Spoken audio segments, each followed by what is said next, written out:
Si vos flux vidéo peinent à s'afficher sans saccade sur des connexions à faible bande passante, Ystream avec IA de OnWavision, notre dernière technologie de compression vidéo intelligente, est là pour vous aider. Ystream avec IA est disponible sur nos caméras IA pour réduire le débit et acheminer la vidéo à destination plus rapidement et plus efficacement. Elle peut aussi augmenter la durée de rétention, car elle est plus efficace en matière de stockage que d'autres méthodes de compression. OnWavision a lancé Ystream avec IA, qui exploite les objets détectés par l'IA pour choisir les parties de la scène à compresser. Les anciennes versions de Ystream utilisaient la détection de mouvement pour choisir les parties de la scène à compresser, mais cela incluait les changements de lumière comme les ombres, le mouvement des nuages et du soleil, les objets mobiles non pertinents comme les feuilles dans le vent ou les débris sur la route, et la faune et les animaux domestiques, dont aucun n'est pertinent pour la plupart des applications de sécurité. En filtrant et en détectant avec soi les objets, à savoir les personnes, les visages, les véhicules et les plaques d'immatriculation, le reste de la scène peut être compressé de manière agressive, tandis que les détails de ces objets sont préservés avec la meilleure qualité, garantissant que la bande passante est utilisée pour les séquences vidéo les plus pertinentes. Avec cette méthode, les scènes statiques peuvent être compressées de 95% et les scènes actives jusqu'à 50%. Pour activer Ystream, on va dans le menu Ystream, sous les menus vidéo et audio. Ici, je l'ai désactivé après avoir fait des tests. Dans Device Manager, je suis allé sur le Live Viewer. Ça nous donne notre calculateur de débit ou notre graphique de débit. On peut le voir sur la droite, qui est actuellement de 7025 kilobits par seconde.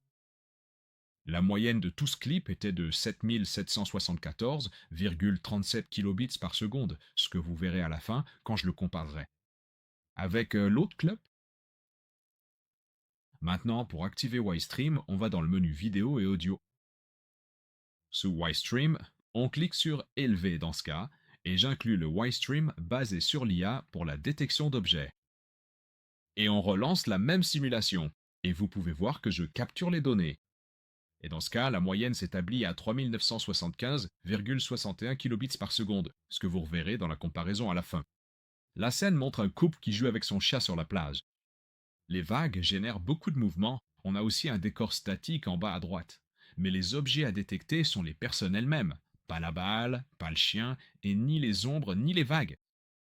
Voici la comparaison.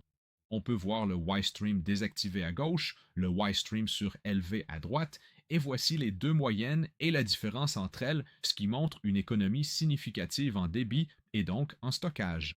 Les anciennes caméras ont une autre façon d'accéder au Ystream, mais la structure du menu est la même. Donc, sous vidéo et audio, Ystream, il y avait un autre nom pour le Ystream IA appelé Ystream 3. Dans ce cas, je l'ai réglé sur moyen, juste pour changer. Deux autres fonctionnalités à activer pour que Ystream fonctionne correctement sont le GoV dynamique, ou groupe de vidéos, qui définit le nombre de trames I par rapport aux trames prédites que vous recevrez. Ici, c'est 200, donc c'est une trame I pour 200 trames P. La fréquence d'image dynamique permet à la caméra d'ajuster le nombre d'images par seconde en fonction de la scène. En conclusion, WizNet AI est une technologie d'économie de bande passante et de stockage, utilisée conjointement avec la norme de compression H265. Elle peut réduire la consommation de bande passante et de stockage jusqu'à 95% dans les scènes statiques et 50% dans les scènes actives par rapport aux compressions standards. Ça facilite la diffusion de vidéos sur des connexions réseau limitées ou l'augmentation de la durée de conservation des vidéos sur votre enregistreur. Elle utilise la détection d'objets par IA pour préserver les détails des objets pertinents et ignorer les pixels de mouvement général qui, d'habitude, augmentent le débit binaire sans véritable avantage.